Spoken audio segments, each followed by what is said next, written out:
নন strike প্রান্তে আসছিলেন Ben current. এমন সময় বাইরে জোরে শব্দ। সেই শব্দ শুনে দৌড় শুরু করলেন। শুধু তিনি একাই নন, বাকি সবাই তখন দৌড় দিয়ে কোনো রকম ড্রেসিং রুমে যেতে ব্যস্ত।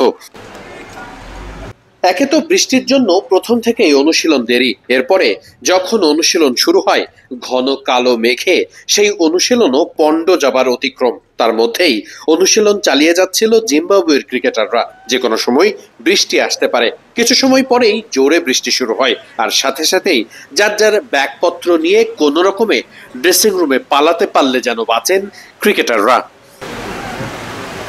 গতকালই প্রথমবারের মতো সিলেটে এসেছে জিম্বাবুয়ের ক্রিকেটাররা। প্রথম অনুশীলন ছিল আজ সকালে। অনুশীলনের শুরুতেই বৃষ্টির কারণে তারা অনুশীলন শুরু করতে দেরি হয়েছে প্রায় ঘন্টা খানেকেরও বেশি সময় পর। ভেজা মাঠে অনুশীলন শুরু করা গেলেও সেটা বেশি সময় কন্টিনিউ করা যায়নি। আবারও ঘন কালো মেঘ আর জোরে বৃষ্টির কারণে শেষ পর্যন্ত ড্রেসিং রুমে ফিরে যেতে হয় জিম্বাবুয়ের ক্রিকেটারদের। বাংলাদেশ দল আগেভাগেই সিলেটে এসে প্রস্তুতি পর্ব শুরু করলেও জিম্বাবুয়ের জন্য এই প্রস্তুতিটা ছিল একেবারেই প্রথম। সেদিক থেকে কিছুটা হলেও আপসেট হবারই কথা তাদের। সিলেটে এই কয়দিনের প্রস্তুতি নিয়েই তো 20 তারিখের টেস্টে নামতে হবে জিম্বাবুয়ের। সকাল থেকেই যখন বৃষ্টি হচ্ছিল তখন খুব স্বাভাবিকভাবেই জিম্বাবুয়ের ক্রিকেটাররা বাইরের কার্নিশে দাঁড়িয়ে গল্প করেই সময়টা কাটিয়েছেন। এই বৃষ্টি আবার বেশ জোরেই হয়েছে।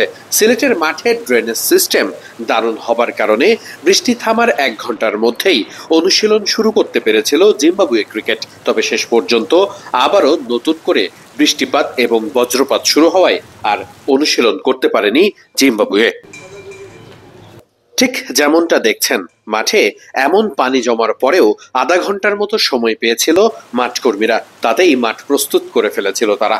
জিম্বাবুয়ের ক্রিকেট আধা ঘন্টা পরেই তারা মাঠে নেমে অনুশীলন শুরু করার পরপরই আবারও শুরু হয় মুষলধারে বৃষ্টি। সেই বৃষ্টি রিপোর্ট যখন তৈরি করা হচ্ছে তখনও চলছে। শেষ পর্যন্ত জিম্বাবুয়ে ক্রিকেট অনুশীলন করতে পারেনি। বৃষ্টির মধ্যে বাংলাদেশ জাতীয় দলের ক্রিকেটাররাও মাঠে এসেছেন, তবে মাঠে নামা সম্ভব হয়নি। জিমে সময় কাটাচ্ছেন নিজেরা। মূল মাঠের ঠিক উত্তর পাশের গ্যালারিতে নিচের দিকের জিমেই জিম করছেন বাংলাদেশ জাতীয় দলের ক্রিকেটাররা। জিম্বাবুয়ে দল আধা ঘন্টার মতো মাঠে অনুশীলন করতে পারলেও বৃষ্টির অবস্থা যেমন, তাতে করে বাংলাদেশ দলের আজকের অনুশীলন পণ্ড হবার সম্ভাবনাই সব থেকে বেশি। আবহাওয়ার আপডেট যা বলছে, আগামী কয়েকদিনেই বৃষ্টির প্রকোপ থাকতে পারে সিলেটে, আর নিশ্চিত করেই সেটা বাধা হতে পারে প্রস্তুতি এমনকি টেস্ট ম্যাচের ক্ষেত্রেও।